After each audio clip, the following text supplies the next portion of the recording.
يا نفس إن لم تظفري لا تجزعي.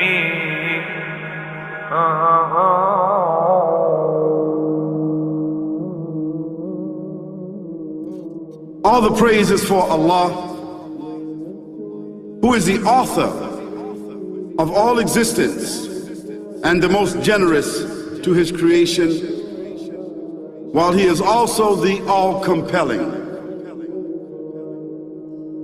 He is the only one worthy of our worship, having no partners, no associates, no sons, no daughters, no one whom he must consult, and no one or anything which has any comparison with him.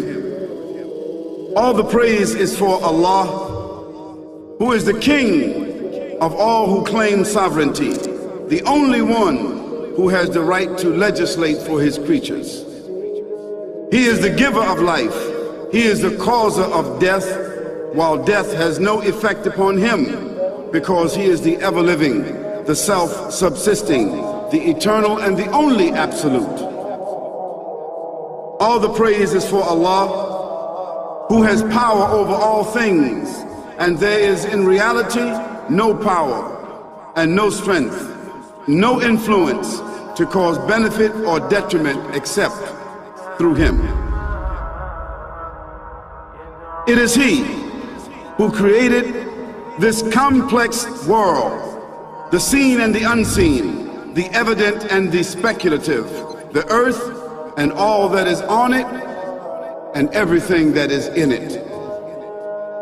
It is he who sent his messengers and prophets, alayhimus salam, with the common message of strict monotheism, which simply means that there's absolutely no one worthy of worship, no one worthy of our obedience except the Almighty, the One, the Absolute, and who has no partners. The earlier messages which changed the world in the area in which the prophets were sent, those messages we know have changed, and even the prophets who brought them, their names are now lost. We just know in general because Allah told us in the Quran, وَلَقَدْ بَعَثْنَا فِي كُلِّ أُمَّةٍ رَسُولًا أَنْ يَعْبُدُوا اللَّهَ وَاجْتَنِبُوا الطَّاغُوتَ. I've sent to every nation a messenger, calling people to worship Allah alone and to avoid the worship of false gods. This essential message has been preserved in Islam in a way that it was never preserved before. Not because the message was different, because it was the same message, but because of the fact that there would be no other prophets who would come after Muhammad sallallahu alaihi wasallam. So therefore that message now had to be protected. It had to be preserved in a way none of the earlier messages were preserved. I will tell you this, what you say you have come to know 40 years back, and what you call the Big Bang is already mentioned in the book which I read, the glorious Quran. It's mentioned 1400 years ago in Surah Anbiya, chapter number 21, verse number 30, which says, Avalam yaral lazina kafaru. Do not the unbelievers see, anna samawati wal arda, kanat ratkan fataqnahuma, that the heaven and the earth were joined together and we clove them asunder. What you're talking about, the Big Bang, I try to imagine compressing a spring.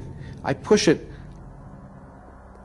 closer and closer and closer together, so it's smaller and smaller and smaller. And I've stored a tremendous amount of energy in that spring. And when I let it go, it bursts out, it bursts out, it bursts out. The creation of the universe, which you came to know 40 years back, is already mentioned in this book, the glorious Quran, 1400 years ago.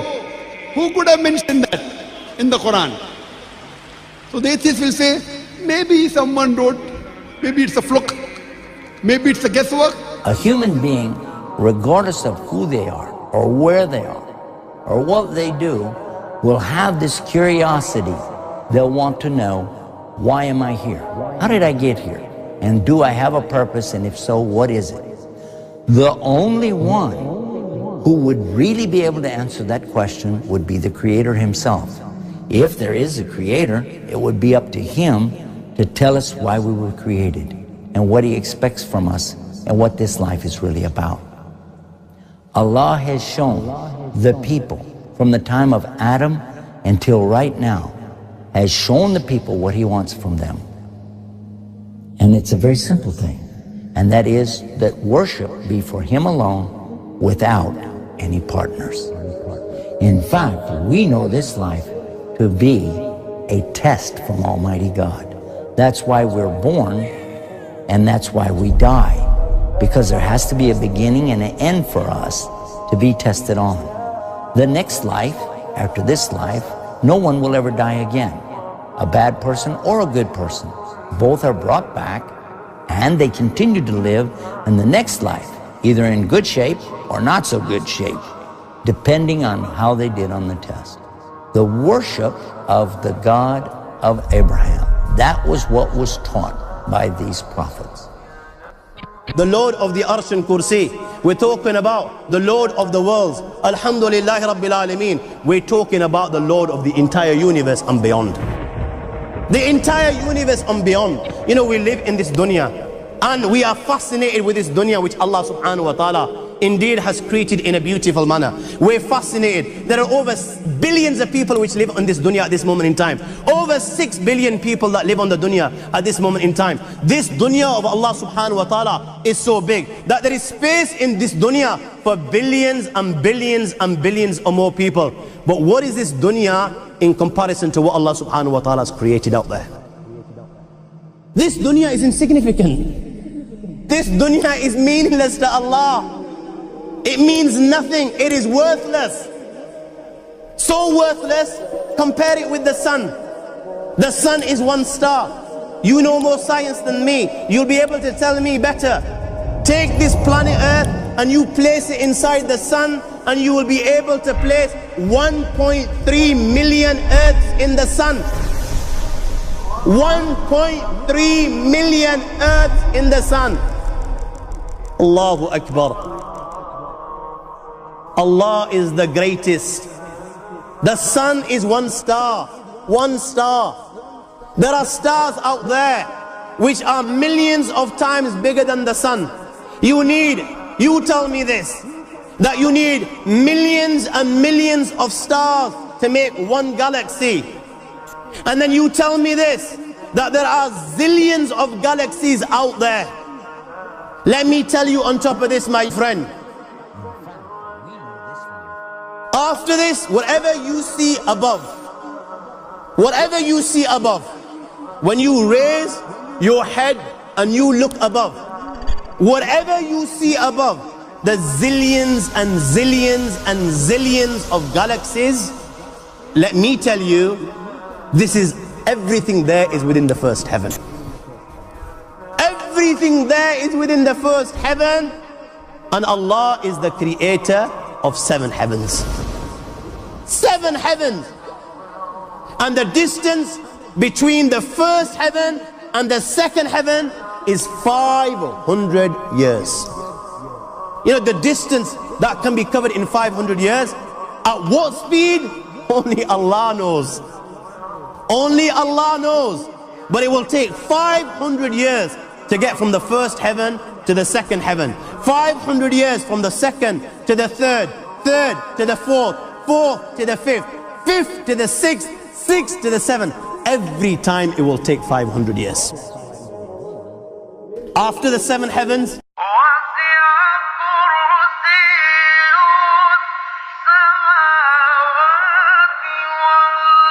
وَسِعَ كُرْسِيُّهُ السَّمَاوَاتِ وَالْأَرْضِ. You all read the Ayatul Kursi. You all know the Ayatul Kursi. After this, you have the Kursi of Allah. You have the chair of Allah subhanahu wa ta'ala. You know these 7 heavens that we've just talked about? In comparison to the Kursi of Allah, they're non-existent. They're meaningless. Rasulullah sallallahu alaihi wasallam has given an example in a hadith just to give us a little bit of understanding with regards to the 7 heavens in comparison to the Kursi of Allah. Take a ring from your finger, take it off, the small ring that you have, and place it, let's say, in a desert, the Sahara Desert. It's the biggest desert in the world. You know that ring that we take off from our fingers and place it in the Sahara Desert? What comparison is in between the ring and the Sahara Desert? Nothing. Nothing. The 7 heavens is the ring, and the Kursi of Allah is the Sahara Desert.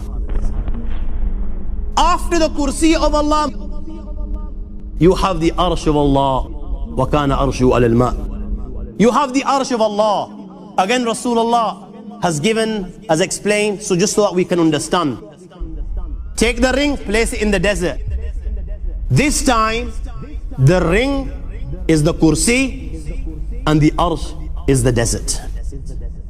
What is the Kursi in comparison to the Arsh of Allah? Nothing. Then you have angels which carry the Arsh of Allah. Their heads are in the 7th heaven and their feet are in the lowest earth. My friends, then you have the Lord of the Arsh and Kursi.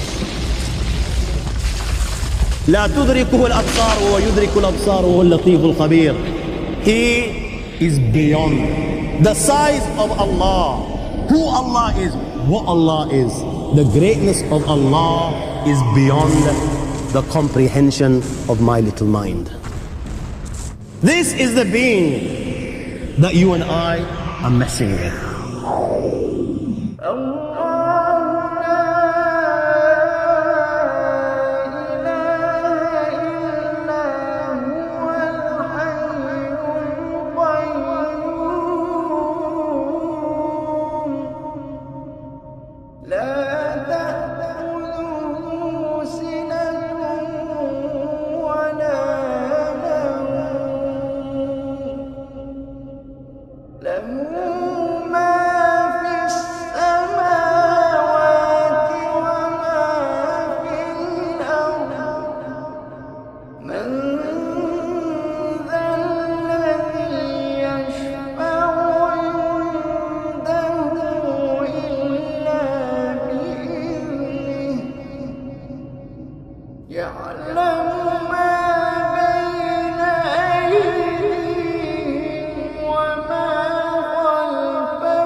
وهو